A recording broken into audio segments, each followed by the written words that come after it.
دجال کے بارے میں حیرت انگیز حقائق۔ یقیناً دجال کے بارے میں ہم سب کے ذہنوں میں بہت سے سوالات گردش کرتے رہتے ہیں کہ دجال کیسے پیدا ہوا، اور اس کے ماں باپ کون تھے، اور اس کی بیوی کون تھی۔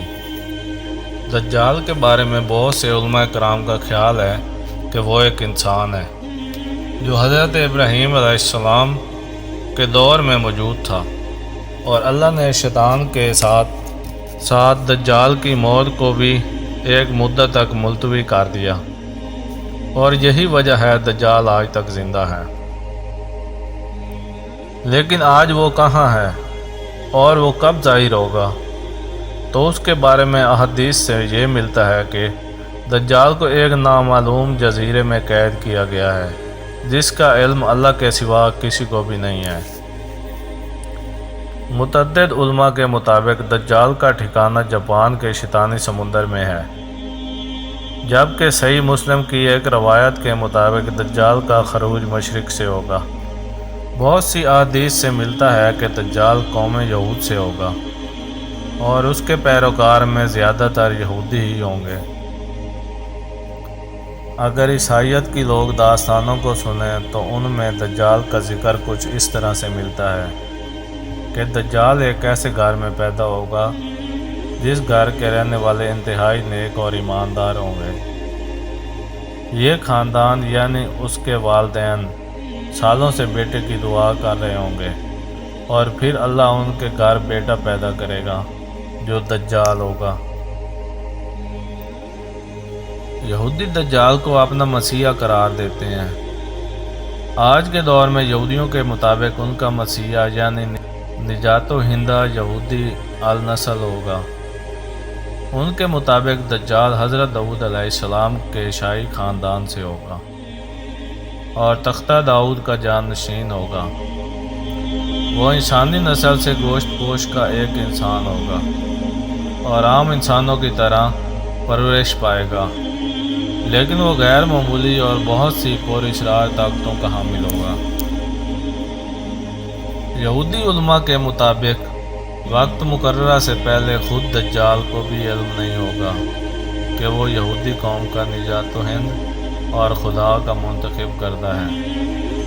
خدا اس کی آمد کے وقت اس کو اس کا مقام بتا دے گا، تب وہ یہودیوں کا نجات و ہند بن کر انتہائی حیرت انگیز قوتوں کے ساتھ سامنے آئے گا، اور دنیا بھر میں موجود دھکے کھاتے اور ذلیل و رسوا یہودیوں کو جمع کر کے اسرائیل میں بسائے گا۔ ان کے عقیدے کے مطابق وہ مسجد اقصی کو شہید کر کے اس کی جگہ یہودیوں کا قبلہ یعنی ہیکل سلیمانی تعمیر کرے گا۔ مزید ان کے عقیدے کے مطابق وہ تمام غیر یہودیوں کے خلاف ایک خوفناک جنگ کر کے ان سب کو ہلاک کر دے گا، اور وہ حضرت داؤد علیہ السلام کی سلطنت کو شان و شوکت کے ساتھ قائم کرے گا۔ یہ سلطنت اسرائیل کی سرحد سے عراق کے دریائے فرات سے ہوتی ہوئی مصر کے دریائے نیل تک پھیلی ہوگی۔ پھر وہ تمام یہودیوں کو اپنی بنائی گئی خود ساختہ شریعت پر عمل درآمد کروائے گا۔ یہودیوں کی کتابوں میں درج ہے کہ خدا نے دنیا کی بادشاہت کو صرف حضرت داؤد علیہ السلام کی نسل یعنی یہودیوں کے لیے مخصوص کر رکھا ہے، لہٰذا ان کا ماننا یہ ہے کہ دجال ایک عظیم پیغمبر ہوگا، لیکن حضرت موسیٰ علیہ السلام سے کم عظیم ہوگا۔ جبکہ ان کا مزید کہنا ہے کہ ساری دنیا دجال کی عقل و ذہانت اور طاقتوں کی وجہ سے اس کو بادشاہ تسلیم کر لے گی، اور دنیا کے سارے مذاہب ختم ہو جائیں گے، صرف یہودیت باقی رہے گی۔ اب آپ کو واضح ہو چکا ہے کہ یہودی دجال کے بارے میں کیا سوچتے ہیں، لیکن یہودیوں کے اس نظریے کے برعکس ہمارے پیارے آقا محمد صلی اللہ علیہ وآلہ وسلم نے 1400 سال پہلے ہی بتا دیا تھا کہ یہودی دجال کو اس کی طاقتوں کی وجہ سے اپنا آقا اور رہنما مان لیں گے۔ اب پتہ چلتا ہے کہ وہ ایسا کیوں کریں گے۔ لہٰذا آج دنیا میں جتنی بھی بدامنی ہے وہ یہودیوں کی جانب سے اس لیے پھیلائی جا رہی ہے کہ جلد از جلد اپنے مسیح کو دنیا پر حکمران دیکھنا چاہتے ہیں۔ اسرائیل کا قیام بھی دجال کے استقبال کی پہلی باقاعدہ تیاری کی وجہ سے ہے۔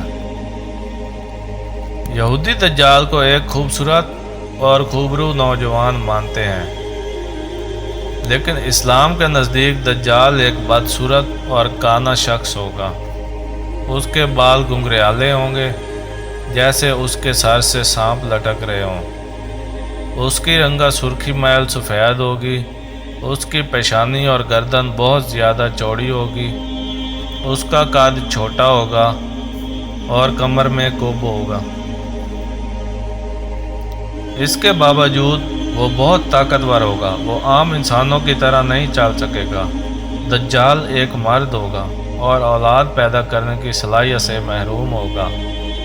اس کی پیشانی پر دونوں آنکھوں کے بیچ کافر لکھا ہوگا۔ ایک دفعہ امام برزنجی نے دجال کے نسب کے بارے میں فرمایا تھا کہ دجال جنات پر قابو رکھتا ہے، جس نے جنات کی نسل سے شادی کی تھی، اور دجال کے آباء و اجداد کا تعلق حضرت سلیمان علیہ السلام کے دور سے ہے۔ وہ مزید فرماتے ہیں کہ حضرت سلیمان علیہ السلام نے جنات کو قید کیا تھا، تو ان جنات میں دجال کی بیوی اور اس کے آباء و اجداد بھی شامل تھے۔ لیکن اس فرمان کے باوجود دجال کی پیدائش اور اس کے والدین کا ہونا یا نہ ہونا ایک ایسا معمہ ہے جس کے بارے میں کوئی بھی وثوق سے کچھ نہیں کہہ سکتا۔ ناظرین گرامی، پاکستان کے ایک معروف اسلامی اسکالر کے ایک آرٹیکل کے مطابق دجال کی پیدائش اس وقت ہو گئی تھی جب زمین پر جنات کی حکومت تھی۔ ان کا کہنا ہے کہ دجال انسان، جانور اور جن کے ملاپ سے وجود میں آیا تھا، اور پھر جب اللہ نے انسانوں کو زمین پر بھیجا تو فرشتوں نے اللہ کے حکم کے مطابق جنات اور انسانوں کے درمیان ایک پردہ قائم کر دیا، جس سے انسانیت اور جنات کی دنیا الگ الگ ہو گئی۔ فرشتوں سے جنگ کے بعد جنات کو مختلف جزیروں میں قیدی بنا لیا گیا تھا، لیکن ان میں سے کچھ جنات ایسے بھی تھے جنہوں نے فرشتوں سے بدلہ لینے کا سوچا۔ یہ وہ وقت تھا جب ایک جن نے ایک انسان سے جنسی ملاپ کرنا چاہا، لیکن وہ ان دونوں مخلوقات کے درمیان حائل رکاوٹ کی وجہ سے ایسا نہ کر پایا۔ اسی دوران جساسہ نامی ایک اور مخلوق جو کسی جانور کی نسل سے تھی، اس نے ان دونوں کے درمیان اولاد کے حصول کے لیے خود کو پیش کیا، اور اس طرح انسان اور جن کا تخم جساسہ کے پیٹ میں پلنے لگا، اور اس طرح ایک تیسری مخلوق پیدا ہوئی جسے دجال کہا جاتا ہے۔ پھر دجال کو فرشتوں نے زنجیروں سے باندھ لیا تاکہ دنیا دجال کے شر سے محفوظ رہ سکے۔ ناظرین گرامی، دجال ایک قسم کی انوکھی مخلوق ہے جس کو جساسہ کے ذریعے تمام خبریں ملتی رہتی ہیں، کیونکہ جساسہ ایک ایسی مخلوق ہے جو زمین اور سمندر سمیت ہر جگہ پر رہ سکتی ہے۔